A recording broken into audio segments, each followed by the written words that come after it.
जय हिंद साथियों, नमस्कार। कैसे हैं आप लोग? उम्मीद करता हूं आप लोग स्वस्थ है, मस्त है और तंदुरुस्त है। मैं हूं आपका साथी दोस्त विकास कोहला, स्कूल व्याख्याता राजनीति विज्ञान, और आप जुड़े हुए हैं विकास चौधरी आरएस यूट्यूब चैनल के ऊपर। जी हाँ दोस्तों, हमारी सीरीज चल रही है एनसीईआरटी कक्षा 11। एनसीईआरटी कक्षा 11 बुक भारत का संविधान, सिद्धांत और व्यवहार। भारत का संविधान, सिद्धांत और व्यवहार बुक का अध्याय आज हम लोग पढ़ेंगे दूसरा, और इस अध्याय का नाम है भारतीय संविधान में अधिकार। Right in Indian constitution. भारतीय संविधान में अधिकार कहाँ दे रखे हैं, अधिकारों का उल्लेख कहाँ पर है, किस प्रकार के अधिकार दे रखे हैं भारतीय संविधान में, इसका हम लोग आज अध्ययन करने जा रहे हैं। प्यारे विद्यार्थियों, अगर आप लोग सेशन में जुड़ गए तो सेशन के अंतिम समय तक जरूर जुड़े रहें। आप लोगों की जानकारी के लिए मैं बता दूं कि ये वीडियो सेशन उन तमाम प्रतिभागियों के लिए अति महत्वपूर्ण साबित होने वाला है जिन भर्ती परीक्षाओं का संबंध राजनीति विज्ञान सिलेबस से थोड़ा बहुत रहता है। हम लोग अगर बात करें सिविल सर्विसेज की, जिसमें आईएएस या फिर आरएस, या फिर हम लोग बात करें assistant professor grade first, net JRF, PGT, TGT, grade second या फिर ग्रेड थर्ड। और प्यारे विद्यार्थियों, कक्षा 11 में पढ़ने वाले विद्यार्थियों के लिए तो रामबाण होने ही वाली है, क्योंकि इस किताब का पूरे साल भर उनको सामना करना पड़ेगा। अगर आप लोग सेशन में जुड़ गए, पूर्ण एकाग्रचित होकर के मनोयोग से पढ़ेंगे, तो मैं आप लोगों को वादा और विश्वास दिलाता हूं कि सेशन के अंतिम समय में आपको लगेगा कि हमारा संपूर्ण कॉन्सेप्ट क्लियर हो गया। हमारे पढ़ने के तरीके की बात करें तो हम लोग पीवाईक्यू पढ़ते हैं। क्या पढ़ते हैं? पीवाईक्यू। पीवाईक्यू की बात करें, पीरियड्स यस क्वेश्चन, साथ साथ में हम लोग एमसीक्यू पढ़ते हैं, और इन दोनों की हम लोग क्या करते हैं, संपूर्ण 360 डिग्री हम लोग करते हैं व्याख्या, जिससे हम लोगों का क्या हो जाता है, संपूर्ण रिवीजन हो जाता है, यानी कि पाठ का संपूर्ण निचोड़ आ जाता है इन क्लासों में। सीधे हम लोग पहले प्रश्न की बात करते हैं। पहला प्रश्न कह रहा है, निम्नलिखित में से कौन सा कथन है जो असत्य है? निम्नलिखित में से कौन सा, प्यारे साथियों, कथन है जो असत्य है? 3 कथन तो सत्य है और 1 कथन है जो आपका असत्य है। कथन ए कह रहा है कि मौलिक अधिकारों की गारंटी और उनकी सुरक्षा स्वयं संविधान करता है। पहले बात हो रही मौलिक अधिकारों की। मौलिक अधिकारों की बात करें तो इन्हें अंग्रेजी में कहा जाता है फंडामेंटल राइट। भारतीय संविधान और भारतीय संविधान का भाग संख्या 3 और अनुच्छेद की बात करें तो 12 से लेकर के 35 तक भारतीय संविधान में मूल या फिर मौलिक अधिकारों का उल्लेख किया गया है। मौलिक अधिकारों की गारंटी यानी कि उनके सुरक्षा की गारंटी कौन लेता है? संविधान लेता है। संविधान में इसका उल्लेख क्या हुआ हम लोग अभी देखेंगे। तो एक कथन तो आपका सही है। कथन बी है कि मौलिक अधिकारों को संसद कानून बना करके परिवर्तित कर सकती है। देखिए, नजदीकी मामला है। मौलिक अधिकारों को संसद कानून बना करके परिवर्तित कर सकती है? नहीं कर सकती है। मौलिक अधिकारों को चेंजेस कर सकती है, बिल्कुल मूल अधिकार से विधिक अधिकार या फिर कानूनी अधिकार या फिर सामान्य अधिकार बना सकती है, लेकिन उसके लिए सामान्य संसद कानून बना करके परिवर्तित नहीं कर सकती है। उसके लिए किसकी आवश्यकता पड़ेगी? सीए की आवश्यकता पड़ेगी। सीए की बात करें तो चार्टर्ड अकाउंटेंट की आवश्यकता नहीं पड़ेगी, कॉन्स्टिट्यूशन अमेंडमेंट की आवश्यकता पड़ेगी। आप लोग भली भांति जानते हैं कि मूल संविधान में फंडामेंटल राइट की बात करें तो कितने थे? 7 फंडामेंटल राइट थे। समय आगे बढ़ता है, समय आता है प्यारे साथियों 1978 का। 1978 के अंदर 44वां कॉन्स्टिट्यूशन अमेंडमेंट होता है, और यह होता है प्यारे साथियों मोरारजी देसाई सरकार के समय। किसके समय होता है? मोरारजी देसाई सरकार के समय होता है। क्या होता है इसके तहत? भारतीय संविधान के आर्टिकल संख्या 31 के में जो संपत्ति का अधिकार एज ए फंडामेंटल राइट था, इस संपत्ति के अधिकार को फंडामेंटल राइट से हटा करके, यानी कि 31 के से हटा करके आर्टिकल संख्या 300 के में प्रतिस्थापित कर दिया गया, और 300 के में एक सामान्य, विधिक या फिर कानूनी अधिकार बना दिया गया। क्या बना दिया गया? सामान्य या फिर विधिक या फिर कानूनी अधिकार बना दिया। तो मौलिक अधिकारों से हटा करके कानूनी अधिकार या विधिक अधिकार बनाने के लिए किसकी आवश्यकता पड़ी? ये आपके 44 कॉन्स्टिट्यूशन अमेंडमेंट की आवश्यकता पड़ी। फिर है मौलिक अधिकार वाद योग्य है। बिल्कुल मौलिक अधिकार वाद योग्य है। अगर मौलिक अधिकारों का उल्लंघन किया जाता है तो नागरिक सुप्रीम कोर्ट और हाई कोर्ट में जा सकते हैं, यानी कि वाद योग्य है।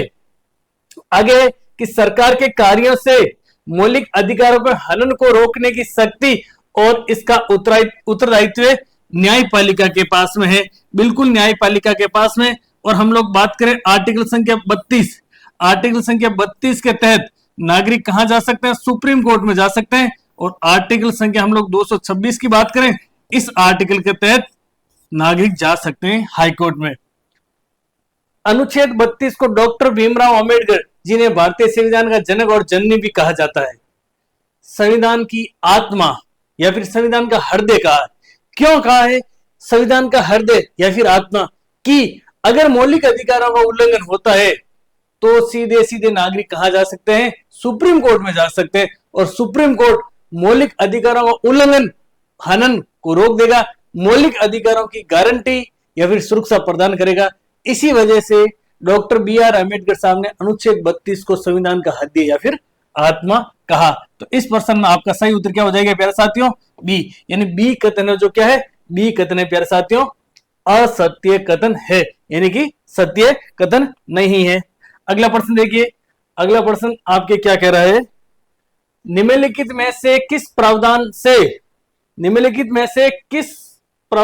से धर्मनिरपेक्षता के जीवन को बल नहीं मिलता है?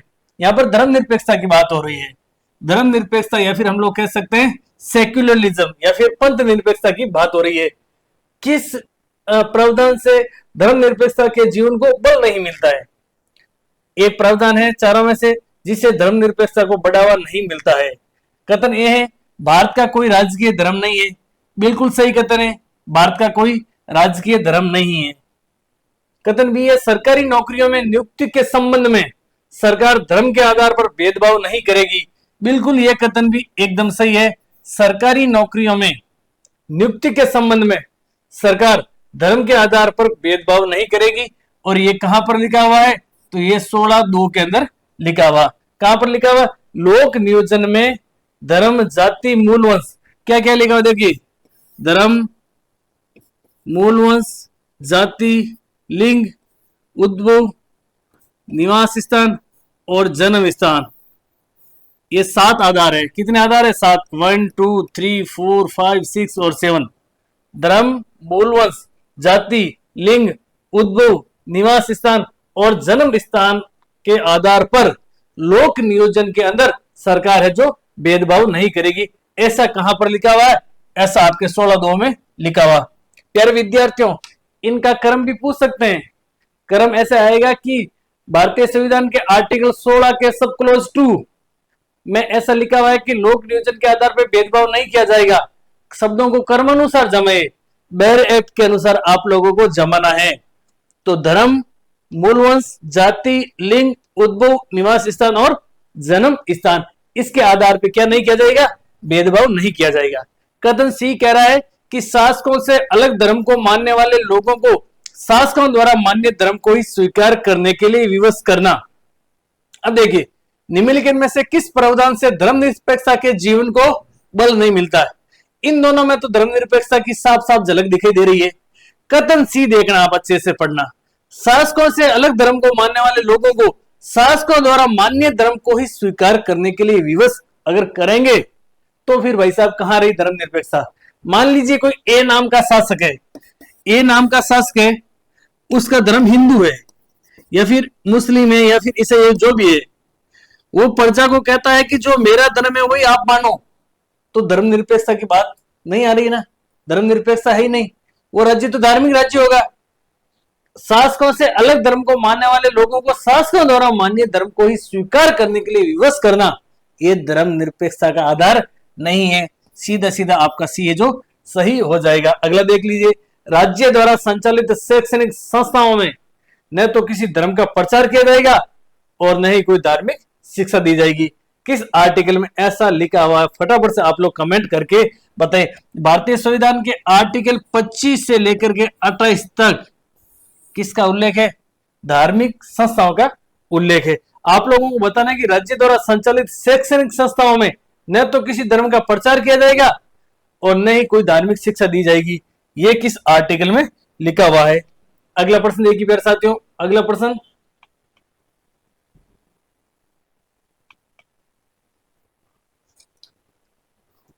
जब कोई निचली अदालत अपने अधिकार क्षेत्र का अतिक्रमण करके किसी मुकदमे की सुनवाई करती है तो ऊपर की अदालतें उसे ऐसा करने से रोकने के लिए जो आदेश जारी करती है उसे क्या कहा जाता है?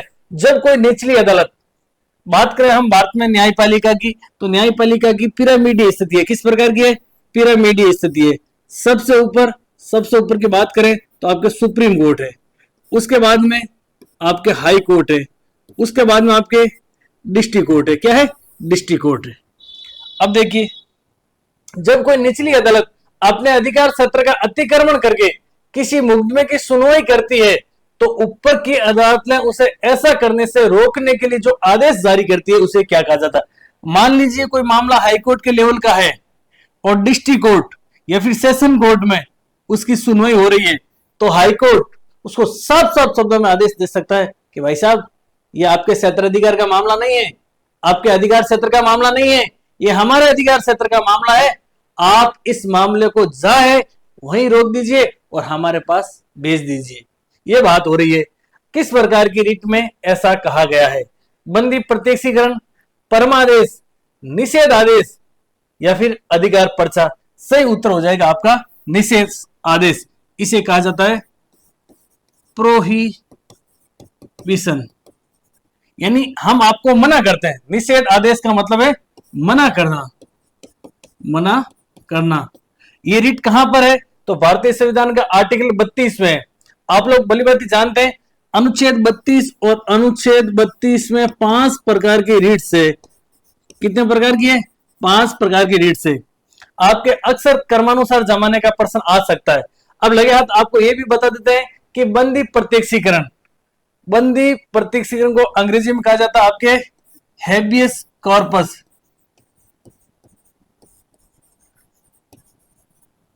यानी कि बंदी को सशरीर उपस्थित करना।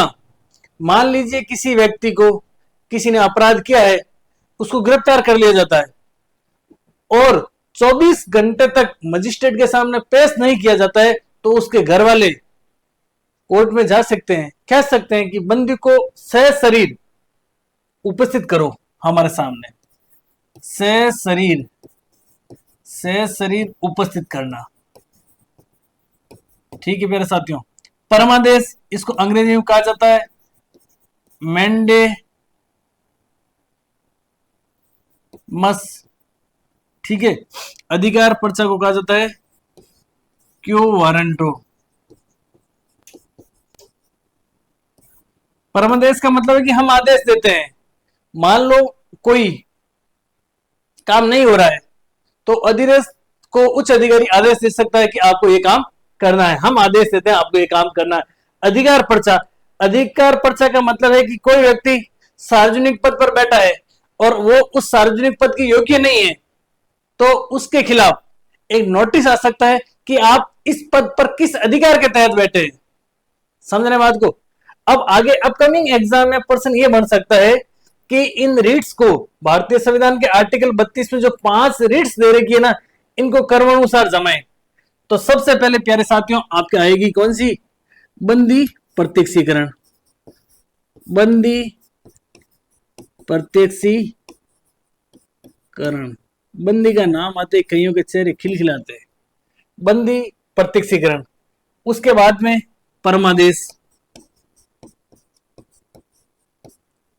उसके बाद में निषेध आदेश, उसके बाद में अधिकार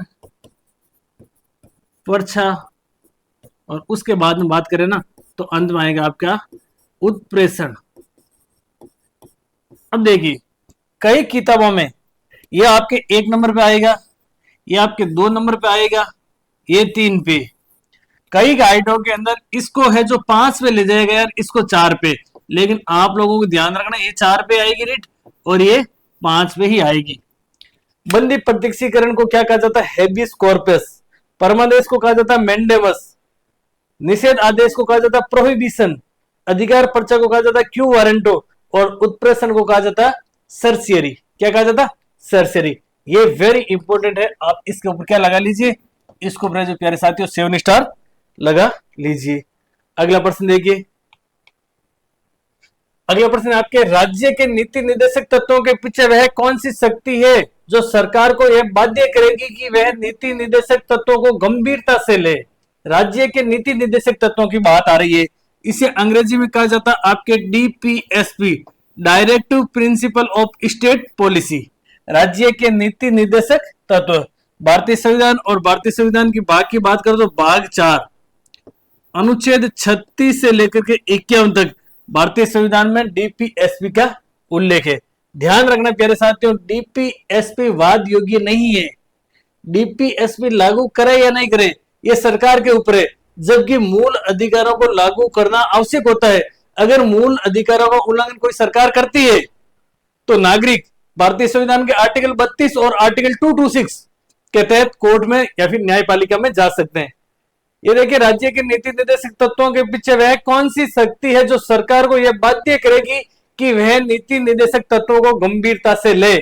सीधा सीधा प्रश्न आएगा, उत्तर हो जाएगा आपका नैतिक शक्ति, यानी कि नैतिकता के आधार पर सरकार को ऐसा करना चाहिए।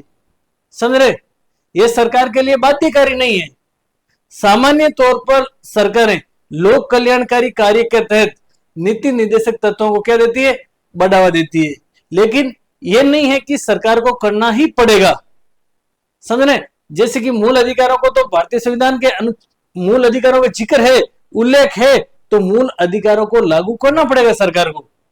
और नीति निर्देशक तत्वों को लागू करे या नहीं करे कोई जरूरी नहीं है।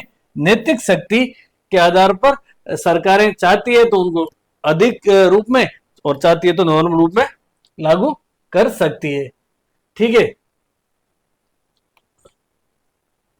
आगे देखिए, अगला है आपका प्रश्न, समता के अधिकार के अंतर्गत निम्नलिखित में से कौन कौन शामिल नहीं है। समता के अधिकार की बात हो रही है, भारतीय संविधान और भारतीय संविधान का आर्टिकल 14 से लेकर के 18 समता का अधिकार है। राइट टू इक्वलिटी, क्या है, राइट टू इक्वलिटी, समता का अधिकार है।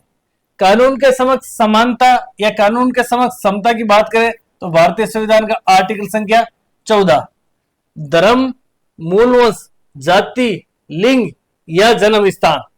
देखिए, धर्म, मूलवंश, जाति, लिंग या जन्म स्थान के आधार पर भेदभाव का निषेध, ये कहां पर है, तो ये आर्टिकल संख्या 15 के अंदर है। कहां पर है, 15 के अंदर है। थोड़ी देर पहले हम लोगों ने पढ़ा कि रोजगार के अवसरों में समानता, और वहां पे हम लोगों ने पढ़ा था धर्म, मूलवंश, जाति, लिंग, उद्भव, निवास स्थान और जन्म स्थान। ये उल्लेख कहां पर है, ये 16(2) के अंदर है। छूआछूत के अंत की बात करें तो कहां पर है, अनुच्छेद 17 में, और उपाधियों के अंत की बात करें तो ये कहां पर है, अनुच्छेद 18 में। प्रश्न है कि समता के अधिकार के अंतर्गत निम्नलिखित में से कौन से अधिकार शामिल नहीं है, तो आपकी 1 तो शामिल है, 2 भी शामिल है, 3 भी शामिल है, 4 भी है और 5 भी है। यानी कि आपका क्या हो जाएगा, उपरोक्त सभी है जो प्यारे साथियों आपकी क्या हो जाएंगे, सही हो जाएंगे। अगला देखिए, अगला प्रश्न क्या कह रहा है, प्रश्न ये कह रहा है कि निम्नलिखित युग्मों को सुमेलित कीजिए। युग्मों को सुमेलित करना है, आर्टिकल दे रखे हैं, एक साइड में शब्दावली और दूसरी साइड में यानी किस आर्टिकल में किस अनुच्छेद में क्या लिखा हुआ। अभियुक्तों और सजा पाए लोगों के अधिकार, यानी अभियुक्तों और सजा युक्त लोगों के अधिकारों की बात करें ना, ये कहां पर उल्लेख है, इसका उल्लेख है प्यारे साथियों अनुच्छेद 22 के अंदर। शिक्षा के अधिकार की बात करें तो कहां पर उल्लेख है, 21(1) के अंदर है। और शांतिपूर्ण ढंग से जमा होने के अधिकार की बात करें तो यह है आपका प्यारे साथियों 19(1) और बी के अंदर। ठीक है, और उसके बाद में हम लोग बात करें कोई भी पैसा चुनने एवं व्यापार करने के अधिकार की बात करें, यह है आपके 19 और 19(1) और यह है उसके बाद में जी में। तो देखिए, अभियुक्त और सजा पाए लोगों का अधिकार कहां पर है, अनुच्छेद 22। अनुच्छेद 22 की बात कर ए में हो जाएगा 2, ए में क्या हो जाएगा 2, यहां भी 2 है, यहां भी 2 है, तो ये और ये तो आपके कट हो जाएंगे। उसके बाद में शिक्षा का अधिकार यहाँ पे आएगा आपका 3, तो यहाँ भी 3 है और यहाँ भी 3 है। सही है। शांतिपूर्ण ढंग से जमा होने का अधिकार ये आपके है ये 1 के अंदर, और ये है आपका 1, तो सही उत्तर क्या हो जाएगा? ए हो जाएगा। अब प्यारे साथियों, आप लोगों को ध्यान रखना है कि अनुच्छेद 19 और अनुच्छेद 19 का 1 और 1 का के क्या लिखा हुआ है? वाक एवं अभिव्यक्ति की स्वतंत्रता। वाक एवं अभिव्यक्ति, वाक एवं अभिव्यक्ति की स्वतंत्रता, इसका उल्लेख कहां पर है?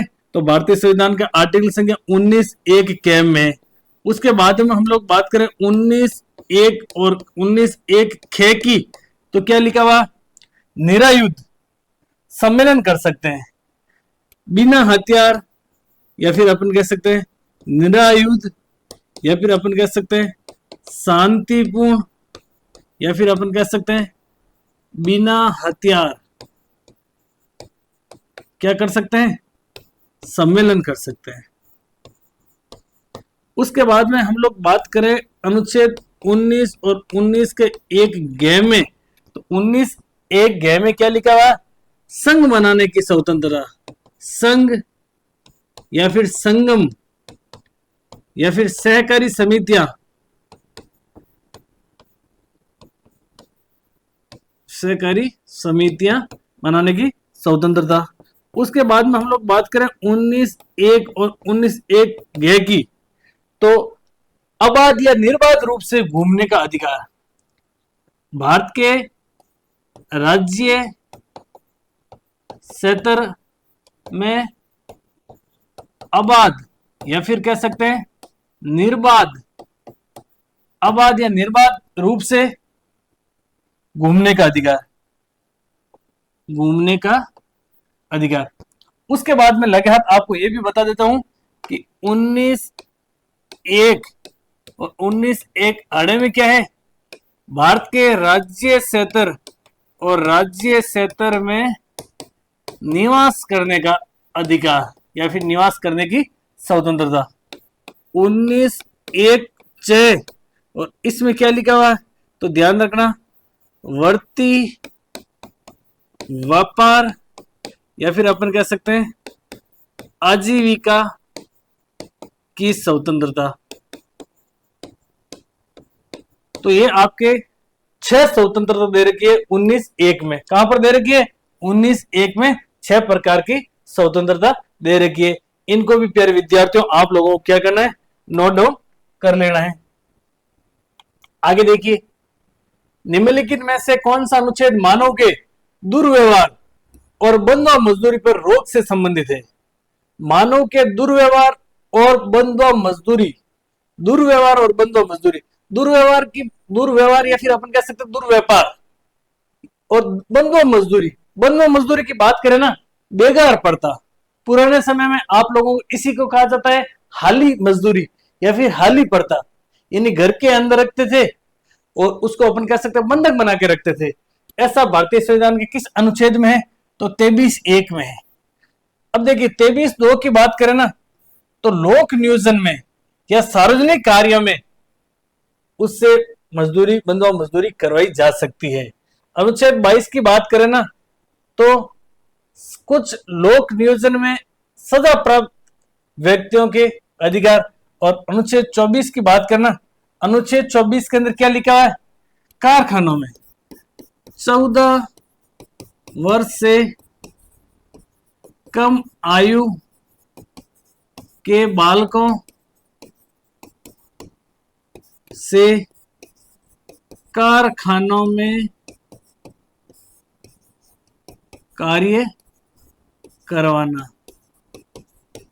समझ गए? ये भी आप लोगों को क्या रखना है? याद रखना है। अगला देखिए, धार्मिक स्वतंत्रता के अधिकार के अंतर्गत शामिल क्या है? धार्मिक स्वतंत्रता का अधिकार भारतीय संविधान का अनुच्छेद और अनुच्छेद संख्या बात करें 25 से लेकर के 28 तक, किसका उल्लेख है? मौलिक अधिकारों में धार्मिक स्वतंत्रता के अधिकार का उल्लेख है। आस्था और प्रार्थना की आजादी, ये भी एक धार्मिक स्वतंत्रता का भाग है। और भारतीय संविधान का आर्टिकल संख्या 25 में साफ साफ शब्दों में लिखा हुआ है कि कोई भी व्यक्ति या नागरिक को कोई भी धर्म के प्रति आस्था रखने की आजादी है, किसी भी धर्म के प्रति प्रार्थना करने की आजादी है। उसके बाद में आर्टिकल संख्या 26 में लिखा हुआ है कि धार्मिक मामलों के प्रबंधन की आजादी नागरिकों को। उसके बाद में किसी विशिष्ट धर्म की अभिवृद्धि के लिए कर अदायगी से स्वतंत्रता का उल्लेख भारतीय संविधान के आर्टिकल संख्या 27 में है। और कुछ शिक्षण संस्थाओं में धार्मिक शिक्षा या उपासना में उपस्थित होने की स्वतंत्रता, ये कहां पर लिखा हुआ है? ये अनुच्छेद संख्या 28 में लिखा हुआ है। तो ये चारों अनुच्छेद कर्मानुसार धार्मिक स्वतंत्रता से संबंधित है। और आपका पूछ रहा है कि धार्मिक स्वतंत्रता के अधिकार के अंतर्गत शामिल क्या है, तो सही उत्तर क्या हो जाएगा? डी है जो सही उत्तर हो जाएगा। नियुक्तियां या पदों में आरक्षण का प्रावधान निम्नलिखित में से किस अनुच्छेद के अंतर्गत किया गया है? बहुत अच्छा प्रश्न है। नियुक्तियां या पदों में आरक्षण का प्रावधान हम लोगों ने आपको थोड़े समय पहले बताया था कि लोक नियोजन में या फिर अवसर की समानता। आप लोग अगर क्लास शुरू से देख रहे हैं तो इस प्रश्न का उत्तर आप लोगों को ही बताना है। भारतीय संविधान का आर्टिकल संख्या 15 और आर्टिकल संख्या 16, इसको मैंने अच्छे से आप लोगों को बता दिया और ट्रिक से मैंने बताया। मैंने ये भी बताया था कि आपके कर्मानुसार एग्जाम में आ सकता है। तो नियुक्तियां या पदों में आरक्षण का प्रावधान निम्न में से किस अनुच्छेद के अंतर्गत आता है? वेरी वेरी इंपॉर्टेंट है और इस प्रश्न का उत्तर आप लोगों को बताना है। थोड़े से समय पहले हम लोगों ने इस प्रश्न का उत्तर बता दिया था। अगला प्रश्न देखिए, निम्नलिखित कथनों पर विचार कीजिए। संविधान के अनुसार 12 वर्ष से कम उम्र के बच्चों को किसी कारखाने, खदान या अन्य किसी जोखिम युक्त काम में नियोजित नहीं किया जा सकता है। कथन ए में ऐसा लिखा हुआ है। कथन बी में लिखा है कि संविधान द्वारा बाल श्रम को अवैध घोषित करने वे शिक्षा को बच्चों का मौलिक अधिकार बना देने से शोषण के विरुद्ध अधिकार और अर्थपूर्ण बन गया। अब देखिए, बहुत नजदीकी ऑप्शन है। आप लोगों का अगर कॉन्सेप्ट क्लियर होगा ना तो इस प्रश्न को आप आराम से कर लेंगे। कैसे कर लेंगे? थोड़े समय पहले हम लोगों ने पढ़ा था आर्टिकल 23 और 24 को। 23 और 24 की बात करें, शोषण के विरुद्ध अधिकार। मैंने आप लोगों को बताया था कि 14 वर्ष से कम आयु के बालकों को अगर कारखानों में काम करवाया जाएगा तो उनका शोषण होगा। और यहां लिखा हुआ संविधान के अनुसार 12 वर्ष, तो 12 वर्ष की जगह क्या आएगा? 14 वर्ष। तो यह कथन तो प्यारे विद्यार्थियों आपकी क्या हो जाएगा? गलत हो जाएगा। संविधान द्वारा बाल श्रम को अवैध घोषित करने वे शिक्षा को बच्चों का मौलिक अधिकार, बाल श्रम को अवैध घोषित किया और शिक्षकों को बालकों का मौलिक अधिकार, फंडामेंटल राइट, यानी कि अनुच्छेद 21A के तहत जोड़ा, जिससे क्या हो गया? शोषण का विरुद्ध अधिकार और अर्थपूर्ण बन गया। यानी शोषण के विरुद्ध अधिकार को और अपन कह सकते हैं मजबूती या फिर बलवंती मिली। किस अधिकार से? 21A से। तो आपके इसमें से प्रश्न पूछ रहा है उपयुक्त कथनों में से कौन सा कथन सत्य है? तो केवल और केवल कथन 2 है जो आपके सत्य है। अगला प्रश्न देखिए साथियों। अगला प्रश्न है, निवारक विरोध कानून के संदर्भ में निम्नलिखित कथनों पर विचार करना है। निवारक विरोध की बात करें ना, इससे पहले हम लोगों ने पढ़ा था कि आर्टिकल संख्या 22 अनुच्छेद 22 में किसी दोषी व्यक्ति या फिर सजा प्राप्त व्यक्ति के अधिकारों का उल्लेख है। लेकिन निवारक विरोध की बात करें ना, निवारक विरोध कानून एक ऐसा कानून है, इस कानून में, निवारक विरोध कानून में किसी व्यक्ति को अपराध के शक या आशंका के आधार पर गिरफ्तार किया जाता है। अपराध की आशंका या फिर शक के आधार पर व्यक्ति को क्या कर लिया जाता? गिरफ्तार कर लिया जाता। और गिरफ्तार करने के बाद में 3 माह तक उसे रखा जा सकता बिना कोई कारण बताए कि किस वजह से आपको गिरफ्तार किया गया है। आप लोग सामान्य तौर पर स्थानीय स्तर पर देखते होंगे, सरपंचों के चुनाव या फिर एमएलएस के चुनाव या फिर एमपीस के चुनाव होते हैं। आपके आसपास में ऐसे कोई असामाजिक तत्व होते हैं, या फिर मैं यूं कहूं कि सरकार या फिर प्रशासन को ऐसा लगता है कि ये आदतन अपराधी है, चुनाव में कुछ ऐसी घटनाएं कर सकता है जिससे चुनाव प्रभावित हो, राजकार्य प्रभावित हो, उन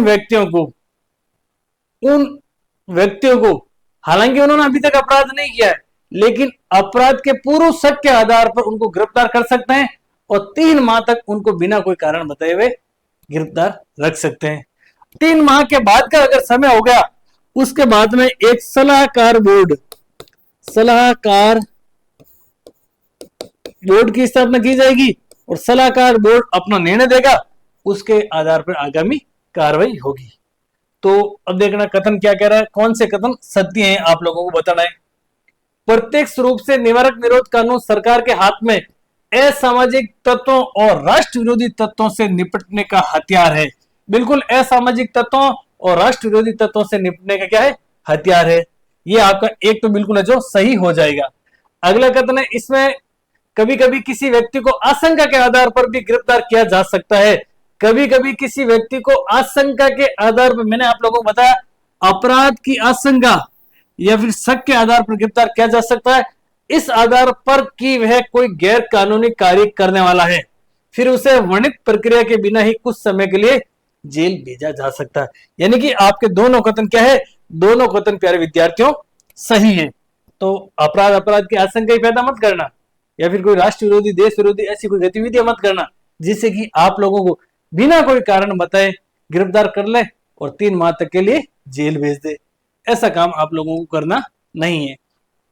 आगे देखिए, अल्पसंख्यकों के संदर्भ में निम्नलिखित कथनों पर विचार करना है। अल्पसंख्यकों, माइनॉरिटीज की बात हो रही है। यहाँ पर 2 कथन दे रखे हैं, कौन सा कथन सत्य है आप लोगों को बताना है। कथन ए है, किसी समुदाय को केवल धर्म ही नहीं बल्कि भाषा और संस्कृति के आधार पर भी अल्पसंख्यक माना जा सकता है। भाषा, धर्म और लिपि, इसके आधार पर किसी समुदाय को केवल देखना, धर्म ही नहीं बल्कि भाषा और संस्कृति के आधार पर भी अल्पसंख्यक माना जा सकता है। ऐसा कहां पर लिखा हुआ है? ऐसा आपके अनुच्छेद 29 में लिखा है। क्या लिखा हुआ है? किसी समुदाय को भाषा, धर्म, लिपि के आधार पर अल्पसंख्यक माना जा सकता है। अल्पसंख्यक की बात करते हैं, कोई समुदाय है या फिर कोई एक क्षेत्र है, इस क्षेत्र में 90% या फिर परसेंटेज का कोई क्राइटेरिया नहीं है। अधिकांश लोग है जो क्या है, एक ही समुदाय के और कुछ लोग दूसरे समुदाय के, दूसरे धर्म के, दूसरी संस्कृति के, दूसरी लिपि के, तो वो उस क्षेत्र में क्या होंगे प्यारे विद्यार्थियों? अल्पसंख्यक होंगे। फिर कथन दूसरा कह रहा है, अपनी संस्कृति को सुरक्षित और विकसित करने के लिए भाषाई धार्मिक अल्पसंख्यकों को, भाषाई धार्मिक या फिर अपन कह सकते हैं सांस्कृतिक, भाषाई धार्मिक और सांस्कृतिक अल्पसंख्यकों को अपने शिक्षण संस्थान खोलने का अधिकार है और ये अधिकार भारतीय संविधान के आर्टिकल संख्या 30 में है। तो प्यारे विद्यार्थियों, आपके दोनों कथन क्या हो जाएंगे? 1 और 2 दोनों कथन क्या है? सही है। अगला प्रश्न देखिए, राज्य के नीति निर्देशक तत्वों के उद्देश्यों के संबंध में निम्नलिखित कथनों पर विचार कीजिए। एक बार फिर से डीपीएसपी की बात हो रही है, directive principle of state policy, भारतीय संविधान का भाग 4, आर्टिकल संख्या 36 से लेकर के 51 तक आप लोगों को विचार करना है और उपयुक्त में से कौन से कथन है जो सही है बताना है। कथन 1, ऑप्शन ए कह रहा है, लोगों का कल्याण, सामाजिक, आर्थिक एवं राजनीतिक न्याय। बिल्कुल भारतीय संविधान का आर्टिकल और आर्टिकल संख्या 36, आर्टिकल संख्या 36 में साफ साफ शब्दों में उल्लेख है कि सरकार लोगों के कल्याणकारी कार्य करेगी और कल्याणकारी कार्य में सामाजिक, आर्थिक और राजनीतिक न्याय, इन्हीं समाज में ऊंच नीच की जो खाई है, अमीर गरीब की जो खाई है आर्थिक रूप से, या फिर राजनीति में किसी पर्टिकुलर समुदाय का प्रतिनिधित्व ज्यादा है, किसी दूसरे पर्टिकुलर समुदाय का प्रतिनिधित्व राजनीति में कम है, उसको बराबर करने का कार्य कौन करेगी? सरकार करेगी, लोगों के कल्याण का कार्य। और ऐसा कहां लिखा हुआ है? आर्टिकल संख्या 32 में। उसके बाद में जीवन स्तर ऊंचा उठाना, यानी संसाधनों का समान वितरण या फिर संसाधनों का इस प्रकार से आवंटन करना कि एक समाज के अंदर समान जीवन स्तर वाले लोग रह सके। ये वही बात, अमीर और गरीब की खाई नहीं हो। ये कहां पर लिखा हुआ है? तो भारतीय संविधान का आर्टिकल संख्या 37 में ऐसा लिखा हुआ।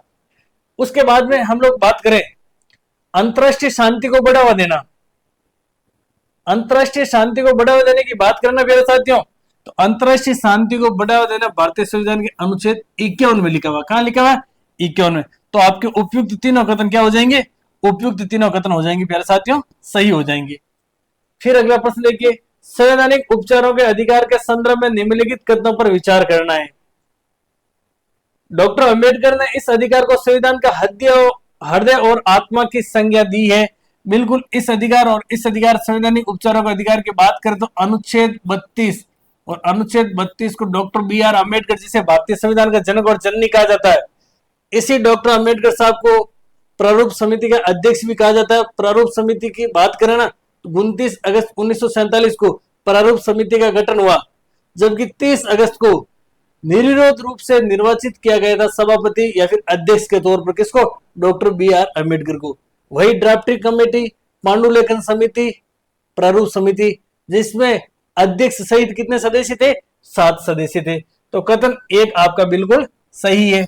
कथन दूसरे की बात कर, इसके अंतर्गत प्रत्येक नागरिक को मूल अधिकारों के उल्लंघन की स्थिति में पहले केवल उच्च न्यायालय जाने का अधिकार है, उसके बाद वे सर्वोच्च न्यायालय जा सकते हैं। यह कथन प्यारे विद्यार्थियों आपका सरासर क्या है? गलत है। आप सर्वोच्च न्यायालय में भी जा सकते हैं, सर्वोच्च न्यायालय में जाओ या फिर हाई कोर्ट में जाओ। ऐसा नहीं है कि पहले हाई कोर्ट में जाना है फिर सुप्रीम कोर्ट में जा सकते हैं। आप सीधे सुप्रीम कोर्ट में जा सकते हैं, सीधे सुप्रीम कोर्ट का दरवाजा खटखटा सकते हैं।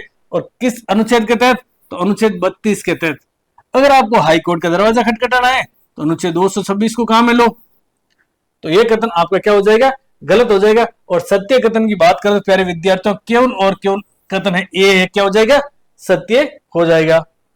अगला प्रश्न देखिए, अगला प्रश्न कह रहा है कि निम्नलिखित में से किन किन अधिकारों के संबंध में न्यायालय में दावा नहीं किया जा सकता है? निम्नलिखित में से किन अधिकारों के संबंध में न्यायालय में दावा नहीं किया जा सकता है? अधिकार दे रखे और वो अधिकार कौन से आप लोगों को छांटने हैं जिसमें जिन अधिकारों का न्यायालय में दावा नहीं किया जा सकता है। अब देखिए, महिलाओं और पुरुषों को समान काम हेतु सम्मान मजदूरी देने के लिए ये आपका क्या है? डीपीएसबी है। तो डीपीएसबी के लिए तो अपन इनको लागू करने के लिए न्यायालय में नहीं जा सकते। आर्थिक शोषण के विरुद्ध ये भी आपका डीपीएसबी है। काम की उपलब्धता ये भी आपका डीपीएसबी का भाग है। 6 वर्ष से कम आयु के बालकों के लिए प्रारंभिक बाल्यावस्था में देखरेख और शिक्षा सुविधा की बात करें, ये भी आपके डीपीएसपी का भाग है। और सुविधापूर्ण जीवन यापन ये भी आपके डीपीएसपी का भाग है। तो डीपीएसपी के लिए हम लोग क्या नहीं कर सकते? न्यायालय में नहीं जा सकते। तो हम लोग कह सकते हैं कि इसका सही उत्तर क्या हो जाएगा? डी, यानी कि ये सभी डीपीएसपी है। और डीपीएसपी मैंने आप लोगों को पहले ही बताया कि लागू करे या नहीं करे किसके ऊपर डिपेंड करेगा? सरकार के ऊपर डिपेंड करेगा। इस केस में आप लोग हाई कोर्ट या फिर सुप्रीम कोर्ट का दरवाजा है जो नहीं खटखटा सकते। तो सही उत्तर हो जाएगा प्यारे साथियों आपका डी। क्या हो जाएगा सही उत्तर? सही उत्तर हो जाएगा डी। आगे देखिए, बहुत अच्छा प्रश्न है, हल्का सा प्रश्न है, आप लोग देखते हैं इसको क्या कर देंगे? सही कर देंगे। भारतीय मूल संविधान में कितने मौलिक कर्तव्य उल्लेखित थे? भारतीय मूल संविधान या फिर ओरिजिनल कॉन्स्टिट्यूशन की बात करें, मूल संविधान और मूल संविधान कब लागू हुआ था? फटाफट से आप कमेंट करके बताइए कि संविधान कब लागू हुआ था। जी हाँ, 26 जनवरी और 26 जनवरी 1950 को भारत का संविधान लागू हुआ था। जब भारत का संविधान लागू हुआ था तो उस समय कितने मौलिक कर्तव्य थे? मौलिक कर्तव्य की बात करें ना तो फंडामेंटल ड्यूटीज, फंडामेंटल ड्यूटीज और फंडामेंटल ड्यूटीज की बात करना, भारतीय संविधान का भाग संख्या 4 के अनुच्छेद की बात करें ना तो अनुच्छेद आपके 51 के से लेकर के कुल कितने हैं? 11 मूल कर्तव्य है। मूल संविधान में कितने मौलिक कर्तव्य थे? 395, 10, 11 या फिर एक भी नहीं। इतने हल्के प्रश्न में प्यारे विद्यार्थियों आप गच्चा मत खाना। बात करें मूल संविधान में तो आपका सही उत्तर क्या हो जाएगा? डी, यानी मूल संविधान में एक भी मूल कर्तव्य नहीं था, एक भी फंडामेंटल ड्यूटीज नहीं थी। समझ रहे मेरी बात को? 42वां संविधान संशोधन, 42 कॉन्स्टिट्यूशन अमेंडमेंट, और ये हुआ था आपके 1976। ये किसके समय हुआ था? तो ये हुआ था आपके इंदिरा गांधी सरकार के समय। ठीक है, और इस सरकार के समय सरदार स्वर्ण सिंह, सरदार गोल्डन सिंह, सरदार स्वर्ण सिंह समिति और इस समिति की रिकमेंडेशन, समिति की सिफारिश, और इस सिफारिश पर भारतीय संविधान में मूल कर्तव्य शामिल किए गए थे। और कितने शामिल किए गए थे? 10 मूल कर्तव्य। कितने शामिल किए थे? 10। ये तो 10 कब शामिल किए थे? 1976। और 1976 में 42 कॉन्स्टिट्यूशन अमेंडमेंट हुआ था उस समय। वर्तमान में बात कर तो कितने? वर्तमान, और वर्तमान में है आपके 11 मूल कर्तव्य कब शामिल किया? तो 86वां कॉन्स्टिट्यूशन अमेंडमेंट हुआ था, 1806 कॉन्स्टिट्यूशन अमेंडमेंट, और ये हुआ था प्यारे साथियों 2002 में। इसके तहत एक और मूल अधिकार को शामिल, मूल कर्तव्य को शामिल किया था। तो देखिए यहां से आपके 3 प्रश्न बने, और 365 तो कुछ है ही नहीं, 365 तो साल में दिन होते नहीं होते। देखिए मूल संविधान ओरिजिनल कॉन्स्टिट्यूशन में एक भी मूल कर्तव्य नहीं था। 42वां संविधान संशोधन 1976 इंदिरा गांधी सरकार के समय सरदार स्वर्ण सिंह समिति की सिफारिश पर भारतीय संविधान में 10 मूल कर्तव्यों को जोड़ा गया था। उसके बाद में 86वां संविधान संशोधन हुआ था 2002 में। इसके तहत एक और मूल कर्तव्य जोड़ा गया था। वर्तमान में कितने? 11 मूल कर्तव्य है। मूल कर्तव्य की बात करें, मूल कर्तव्य कहां से लिए गए? तो ध्यान रखना प्यारे साथियों, मूल कर्तव्य कहां से लिए गए? रूस से लिए गए। अगला प्रश्न देखिए, राज्य के नीति निर्देशक तत्वों की नीतियों में निम्नलिखित में से कौन कौन शामिल है? एक बार फिर से डीपीएसपी की बात हो रही, जो कि भारतीय संविधान के भाग 4 अनुच्छेद 36 से 51 तक उल्लेखित है। समान नागरिक संहिता, समान नागरिक संहिता एक डीपीएसपी है, और समान नागरिक संहिता की बात करें तो अनुच्छेद 44 में इसका उल्लेख है। मद्यपान निषेध की बात करें तो मद्यपान निषेध भारतीय संविधान के अनुच्छेद 47 में उल्लेख है। पशुओं के मारने पर रोक की बात करें तो भारतीय संविधान का आर्टिकल संख्या 48। घरेलू उद्योगों को बढ़ावा देना या फिर कुटीर उद्योगों को बढ़ावा देना, आर्टिकल संख्या आपके 43। और ग्राम पंचायतों के गठन की बात करना तो अनुच्छेद 40। सीधा सीधा प्रश्न आपके ये भी आ सकता है कि कौन सा नीति निर्देशक तत्व का संबंध गांधी जी से है? तो पंचायतों का गठन भारतीय संविधान का आर्टिकल 40 किससे संबंधित है? गांधी जी से संबंधित है। तो प्रश्न है कि राज्य के नीति निर्देशक तत्वों की नीतियों में निम्नलिखित में से कौन कौन शामिल? तो ये सभी शामिल है। तो आपका उपरोक्त सभी यानी कि ऑप्शन डी सही हो जाएगा। इसको आप नोट डाउन कर लेना। अगला प्रश्न देखिए, अगला प्रश्न है प्यारे साथियों, निम्नलिखित कथनों पर विचार करना है। संसद संविधान के किसी भी अंश या प्रावधान में संशोधन कर सकती है बशर्ते यह मूल ढांचे का उल्लंघन न करता हो। बिल्कुल, संसद और संविधान के किसी भी अंश या प्रावधान में संशोधन कर सकती है, शर्त यह है कि यह मूल ढांचे बेसिक स्ट्रक्चर का उल्लंघन न करता हो। यह कथन बिल्कुल सही है। और ऐसा कब कहा गया था मैं आपको अभी बताऊंगा। न्यायालय ने संविधान की मूल ढांचागत विशेषताओं का सिद्धांत केशवानंद भारती मुकदमे में अपने निर्णय में दिया था। बिल्कुल, कथन ए और बी सही है, यानी कि 1 और 2 सही है, यानी कि सी आपका सही हो जाएगा।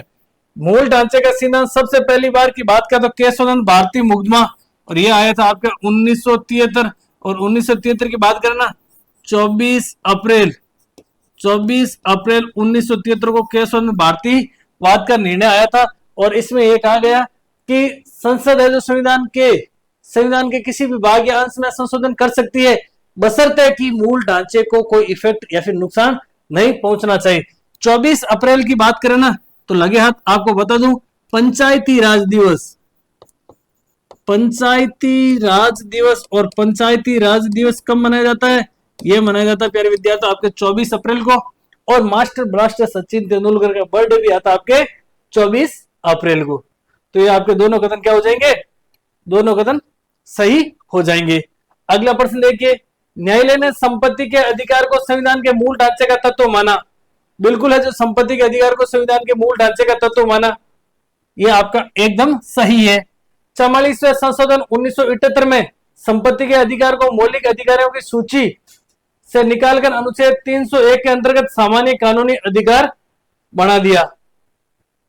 बिल्कुल आपके दोनों ही कथन है जो प्यारे साथियों क्या है, सही है। न्यायालय ने संपत्ति के अधिकार को संविधान के मूल ढांचे का तत्व माना। 44 से नहीं, इसमें आपके कथन इसमें कथन क्या हो जाएगा, कथन ए है जो गलत हो जाएगा, कथन ए है जो गलत हो जाएगा। न्यायालय ने संपत्ति के अधिकार को संविधान के मूल ढांचे का तत्व नहीं माना। तभी तो आप लोगों को पता है कि 44वें कॉन्स्टिट्यूशन अमेंडमेंट के तहत इसको अनुच्छेद 31 क से लेकर के कहां डाल दिया, 300 क में। 44वें संविधान संशोधन 1978 में संपत्ति के अधिकार को मौलिक अधिकारों की सूची से निकालकर अनुच्छेद 301 के अंतर्गत डाल दिया। तो सही उत्तर क्या हो जाएगा प्यारे साथियों, इसमें आप लोगों को कौन सा कथन असत्य है, असत्य कथन में आपका एक हो जाएगा। तो सही उत्तर क्या हो जाएगा, ए। ठीक है प्यारे साथियों, अगला प्रश्न देखिए। नेक्स्ट प्रश्न है निम्नलिखित कथनों पर विचार करना है। मौलिक अधिकार और नीति निर्देशक तत्व दोनों एक दूसरे के पूरक है। मौलिक अधिकार और नीति निर्देशक तत्व दोनों एक दूसरे के पूरक है। बिल्कुल दोनों एक दूसरे के पूरक है, दोनों एक दूसरे के सप्लीमेंट है। कैसे, आप लोग भलीभांति जानते हैं 24 अप्रैल 1973 को केशवानंद भारतीयवाद आया था। उस समय भी साफ साफ शब्दों में कहा गया कि फंडामेंटल राइट और डीपीएसपी दोनों एक दूसरे के क्या है, पूरक है। समय आगे बढ़ता है 1980 और 1980 में मिनरल मिल्स वाद आता है। उस वाद में भी साफ साफ शब्दों में कहा गया कि डीपीएसपी और फंडामेंटल राइट एक दूसरे की क्या है, पूरक है। कथन 2 है कि मौलिक अधिकार सरकार के लिए आदेशात्मक होते हैं, वही नीति निर्देशक तत्व तो केवल निर्देशात्मक होते हैं। बिल्कुल सही है। मौलिक अधिकार अगर लागू नहीं करती है सरकार तो न्यायालय सरकार को आदेश दे सकती है, आदेश दे सकता है न्यायालय कि आपको लागू करने हैं। जबकि डीपीएसपी लागू करे या नहीं करे, नैतिकता के आधार पर सामान्य तौर पर सरकार लोक कल्याणकारी कार्य के तहत लागू करती है, लेकिन नॉट मस्ट बी कंपल्सरी, अनिवार्य नहीं है कि लागू करना ही पड़ेगा। ठीक है, तो ये भी आपका सही है।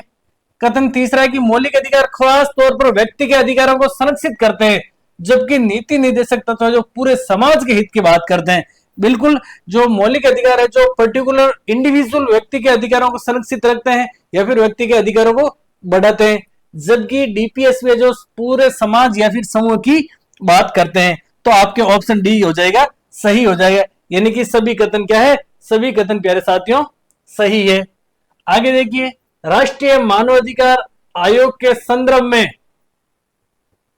सही कथनों की पहचान कीजिए। इसका गठन हुआ था, कब हुआ था, 1993 में। कौन सा महीना था, फटाफट से बताए। अक्टूबर महीना था। तारीख किया थी, फटाफट से आप लोग कमेंट करके बताए। मानवाधिकार का गठन अक्टूबर 1993 में हुआ। इसका अध्यक्ष केवल सर्वोच्च न्यायालय का सेवानिवृत्त मुख्य न्यायाधीश होता है। यह कथन में आपके यहां पर थोड़ी सी मिस्टेक है, यह कथन आपका गलत हो जाएगा। फिर आगे तीसरा कथन है, कथन 1 सही है, 2 कथन गलत है। तीसरा कथन है आयोग स्वयं अपनी पहल पर या किसी पीड़ित व्यक्ति की याचिका पर जांच कर सकते हैं। यह कथन आपका सही है। तो कथन 1 और 3 क्या है, सत्य कथनों की पहचान करनी है, तो 1 और 3 सही है। अब आप लोग कहेंगे सर हमने तो पढ़ा कि इसका अध्यक्ष केवल और केवल सर्वोच्च न्यायालय का सेवानिवृत्त मुख्य न्यायाधीश होता है। आप लोग जानते हैं 2019 और 2019 में हुआ था यहां पर संशोधन, और संशोधन के तहत ऐसा कहा गया कि सर्वोच्च न्यायालय का अन्य न्यायाधीश भी इसका अध्यक्ष हो सकता है। बात करें हम राष्ट्रीय मानवाधिकार के पहले अध्यक्ष, तो पहले अध्यक्ष कौन थे, फटाफट से आप लोग कमेंट करके बताएं कि पहले अध्यक्ष कौन थे। ध्यान रखना प्यारे साथियों, रंगनाथ मिश्र जी तो थे आपके पहले अध्यक्ष, और वर्तमान अध्यक्ष कौन है, फटाफट से आप लोग कमेंट करके बताए। वर्तमान अध्यक्ष सुब्रमण्यम जी है। कौन है, सुब्रमण्यम जी। ये क्या है, वर्तमान अध्यक्ष किसके, राष्ट्रीय मानवाधिकार आयोग के अध्यक्ष। तो प्यारे विद्यार्थियों, आज का सेशन आप लोगों को कैसा लगा, आप लोगों को कमेंट बॉक्स में कमेंट करके बता रहे हैं कि सेशन कैसा लगा। अगर आप लोगों को सेशन अच्छा लगा, आप लोग प्रश्नों को उत्तर देंगे, कमेंट करेंगे, मुझे और मेरी टीम को लगेगा कि वाकई के अंदर बच्चों को नीड है कंटेंट की, बच्चों को एनसीईआरटी की नीड है, तो हम इस क्लासेस को कंटिन्यू रखेंगे। और अगर आप लोग निरस्ता के साथ में, आप लोग आलसी के साथ में इस क्लास को देखते हैं, नोट डाउन नहीं करते हैं, पूर्ण आनंद के साथ नहीं देखते हैं, अभी जैसे मैंने आपको पूछा, आप लोगों से प्रश्न पूछा कि मानव अधिकार की स्थापना अक्टूबर में हुई, 1993 में हुई है, आपको बताना कब हुई है, ये आप लोग ऐसे प्रश्नों को उत्तर नहीं बताएंगे ना, तो हम आप लोगों के लिए क्लासेस क्या करेंगे, स्टॉप कर देंगे, रोक देंगे, कंटिन्यू नहीं रखेंगे। आशा और अपेक्षा करता हूं कि आप पूर्ण समर्पित होकर के इस वीडियो सेशन को देखेंगे, शेयर करेंगे, लाइक करेंगे, कमेंट करेंगे। जय हिंद साथियों, मिलेंगे अगले सेशन में, तब तक हंसते रहिए, खिलखिलाते रहिए, मस्त रहिए, लेकिन हाँ एक जरूर का ध्यान रखना, एक चीज का, पढ़ते रहिए, क्योंकि पढ़ना पढ़ने से आता है, मंजिल तो सामने खड़ी है, अपने को क्या करना, केवल और केवल चल के जाना है, और इंतजार करने वालों को उतना ही मिलता है जितना कोशिश करने वाले पीछे छूट जाते हैं। मिलेंगे अगले सेशन में।